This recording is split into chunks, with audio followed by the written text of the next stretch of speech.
Ladies and gentlemen, boys and girls, children of all ages, welcome to Robert Sports Show. I'm your host, Robert. Prestige Wrestling Nervous Breakdown, part of WrestleCon. You can't have a West Coast WrestleMania weekend without a West Coast promotion. So we had Prestige Wrestling. What's really neat about Prestige Wrestling is they have a relationship with West Coast Pro. So we had the West Coast Pro title on the line in this match, along with some other great matches. If you've never checked out Prestige Wrestling, independent wrestling television, IWTV, Prestige's whole library is there. You can actually see a best of 2022 right here on Robert Sports Show. I posted those matches in January of this year. Uber talented wrestlers here. Alex Shelley is actually the world champion right now, so that's pretty cool. But yeah, we're going to run down this card, and we're going to kind of start rating and everything. First off, we started with a 6-man tag. We gotta love 6-man tags. Now, what's cool about this 6-man tag, it has history to it. So we had the team of C4, which is Cody Chhun, Guillermo Rosas, teaming up with Sonico, versus Uemura, Kevin Knight, and Clark Connors. Well, Clark Connors actually started the team C4 with Cody Chhun. Clark Connors, Cody Chhun, 4Cs, C4. Well, Clark Connors moved away from Cody Chhun. Guillermo Rosas joined. That's where we have the teams to now. So Clark Connors went on to the New Japan dojo with Kevin Knight and Uemura. Obviously, 3 uber talented of the LA dojo by Shibata's training. C4, though, they went on to win the Defy Tag Team Champions, and they are held talented. Sonico is one awesome luchador.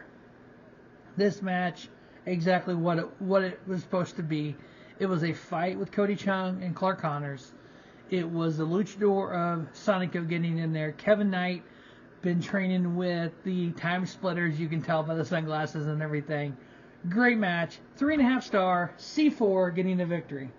Next up, we had Big Meat. We had Calvin Tankman versus Vinnie and Massaro. Yeah, if you want a couple big boys going at it, some roadblocks going at it, that's what these two boys were. 2 hosses.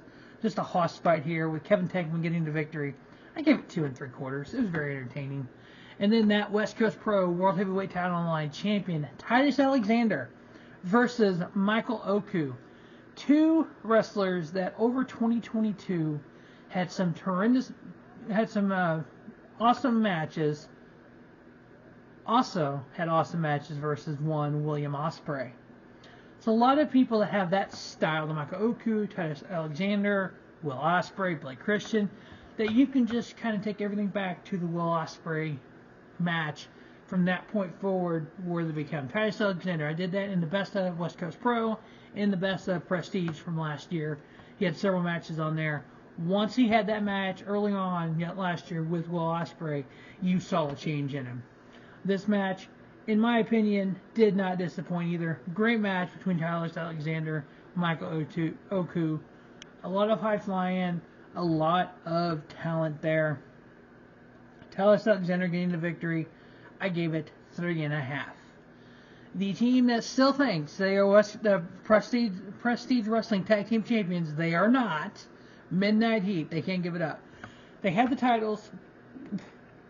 Eddie Pearl, I believe it was, that got hurt. They had to relinquish the titles. Now that they're not hurt any longer and back, they haven't given the titles up yet. They still physically have the titles. Midnight Heat, Eddie Pearl, Ricky Gibson went up against Adam Brooks and Warhorse. Warhorse, we see him all over the place. The UK, independent scene.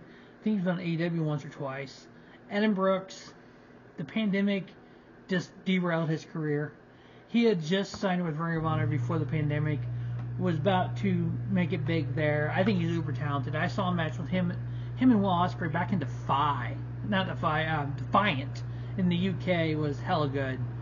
And hopefully he can get his career back online in the States once now everything's opened back up.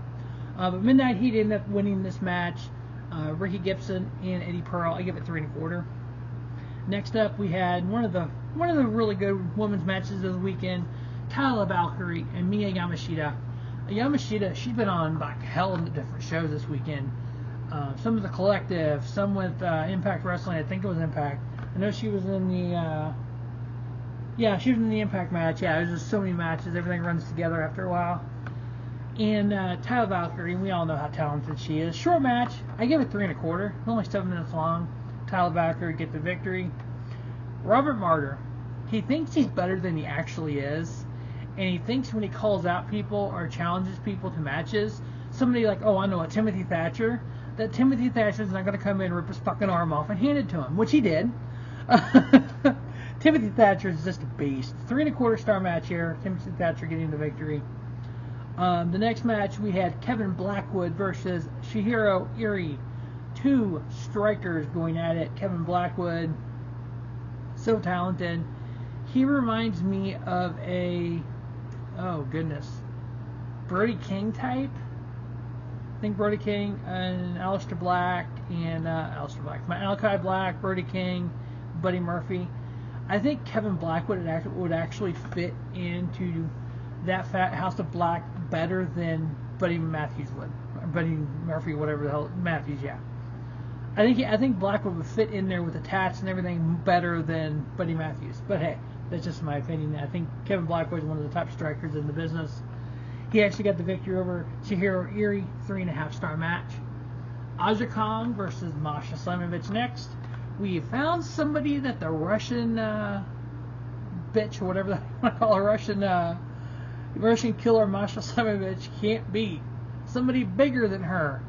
But you know what? She hung with Aja Kong. Aja Kong ended up beating her. I give it 2 1/2. Even the ref, or even the announcers were talking about how well it put over Masha Slamovich. And then we had a 6-man tag in the main event. We had Team Filthy, Jorel Nelson, Royce Isaacs, and Tom Lawlor going up against the Time Splitters of Alex Shelley and KUSHIDA and their tag team partner, Ultimo Dragon. We had some of the best high flyers in the past 2 decades going up against some of the biggest fighters in the past decade of Team Filthy. High flyers won out. Time Splitters, Alex Shelley, KUSHIDA, and Ultimo Dragon getting the victory. I gave it 3 3/4 star. And then, at the end of it, during the show, we had Charles Mason come out. We had Yoshihiko come out, the DDT Iron Man champion. And Charles Mason came out and attacked Yoshihiko and threatening to cut the neck of Yoshihiko. And Yoshihiko was able to fight back, was able to actually get Charles Mason out of the ring, which is a great thing because it's a fucking doll. It's literally a fucking blow up. And yeah, I wish Charles Mason would just cut the head off of it. I think that would have been freaking awesome. Watch somebody sew it back together. But yeah, it's a fucking doll. Come on now, people. So much trash there with that. But whatever. It's DDT. It's kind of comical. Watching people wrestle themselves with a fucking doll. Yeah. Amazing. Anyway, at the end of it, we had a revolution start. We had Sami Callihan and Revolver Wrestling hit the ring. Rich Swann, Ace Austin, can't remember who else was there. Trey Miguel attacking Prestige Wrestling.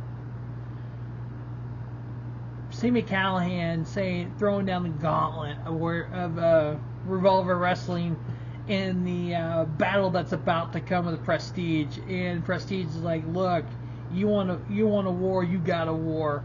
Yeah, they fired the first shot, but we'll do it. Take it from here. I'm like, oh my god, there's a Warrior Wrestling show like in 4 days. This should be hella good. Not Warrior Wrestling, Wrestling Revolver from Sami Callihan's company. Mox is a part of that too, so this should be hella good. But that is the Prestige Nervous Breakdown review. Again, Prestige Wrestling on Independent Wrestling TV. Definitely go check it out. It's $10 a month, but you get like 220 fucking independent companies. West Coast Pro. Prestige, Wrestling Open, what else do I watch on there? Action Wrestling, there's like shit, I think a dozen companies I'll watch on there, so definitely worth the $10 a month. As always, thanks for watching Robert Sports Show, and don't just have a great day, have a spiffy day. Robert Sports Show, your YouTube leaders sports channel content.